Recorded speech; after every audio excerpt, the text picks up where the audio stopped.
others to follow. So it's going to be beyond the numerous benefits of food sufficiency, income generation.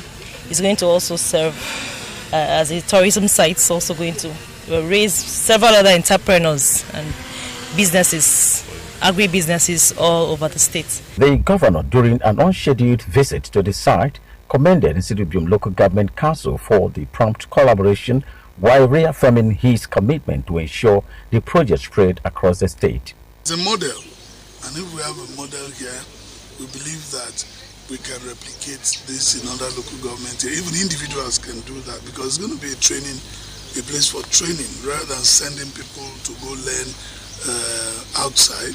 They're here. This is between 30 and 50 hectares, and a lot of things will be here. We have our own biogas, we produce our lights, we do all of the things.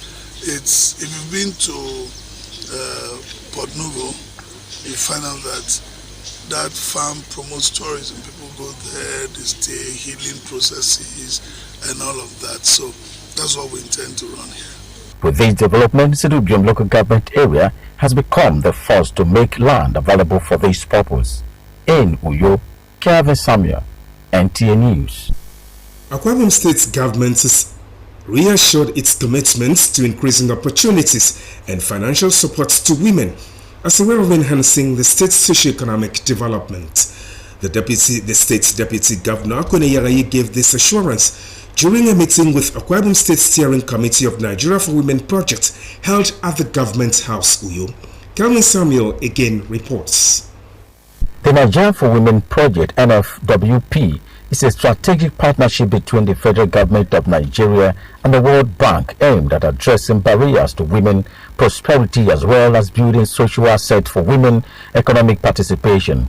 This project is being supervised at state level by the Ministry of Women Affairs and Social Welfare. Leading the team to the Akwa Ibom State Government House, the Commissioner for Women Affairs and Social Welfare, Dr. Nta Uyo, explains that the program has touched a total of 6 local government areas and 73,393 women in the state. So far, we have implemented in 482 communities of 66 wards in 6 local government areas. And we have formed 3,839 women affinity groups as against the target of 3,600 that we were given by the World Bank. The Deputy Governor, who is also the chairperson of the steering committee, Senator Nta, emphasized the importance of women development in the society, pointing out that it is crucial to ensure adequate support for the women to promote strong family ties. We need to arise, we need to work, we need to get into the rural settings to encourage these women. When they see us, they will be encouraged. So I give you a hand of fellowship to work with me in peace as one united team. Present during the meeting were Commissioner for Finance, his counterpart in Water Resources and Sanitation, among others. From the Government House, Uyo, Kevin Samuel, Nta News. In Nigeria and indeed globally, some journalists carry out their legitimate duties under the threats of harassment, attacks in some form or the other, and in extreme cases, death. Very many examples abound of journalists and general media workers who have had to pay the supreme sacrifices as a result of just doing their job. Little wonder the United Nations set aside every November 2nd to draw attention to this menace with a view to ending impunity against journalists globally. Nsika reports. With the theme, the role of law enforcement agents, ensuring safety of journalists during public demonstrations and elections, Journalism is a risky job. Hence, the United Nations General Assembly set aside November 2nd as the day to end impunity for crimes against journalists. Speaking with the chairman of Nigerian Union of Journalists, Akwa Ibom State Council, Comrade Mosetuk and others agree that most journalists do their jobs under very uncomfortable situations but are being driven by passion. The most important thing is that along the lines of our duties, we must write along the ethics of the profession. Very important. We don't write sensational stories. Like you talked about, cross-checking of facts. It's very, very ethically compliant. Those are the issues that will not generate controversies. Those are the issues that will not make you run into troubled waters. Those are the issues that will not make state actors to come after you. And the bottom line is, in as much as we have freedom of speech, freedom of expression, and freedom of everything, we should also be assured that those who are even sending these messages are also protected so that they could be able to do their job very well as expected. Not fighting the society. We are only trying to, set the situation in the society straight. We are trying to find out information and report it with facts and figures the way.